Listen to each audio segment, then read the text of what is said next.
வணக்கம் சுவாமிஜி. வணக்கம். ஜெய்சங்கருங்கிற ஒரு எளிய மனிதர் எப்படி இறை சித்தர் ஸ்ரீ வெப்பதாச சுவாமிகளா மாறினாரு? எதனால இறை சித்தர் வெப்பதாச சுவாமிகள் கடவுள் அப்படிங்கிற தேடுதலுக்குள்ள போனாரு? அவர் தேடின கடவுளை கண்டுபிடிச்சிட்டாரா? அந்த கடவுளை மக்கள் கிட்ட கொண்டு செல்லணும் அப்படிங்கிற எண்ணம் எதனால குருவாச்சு? சரணம் சரணம் குருவே சரணம் வெப்பதாசரே சரணம்.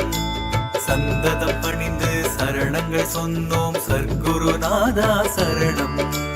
சரணம் சரணம் குருவே சரணம் வெப்பதாசரே சரணம்.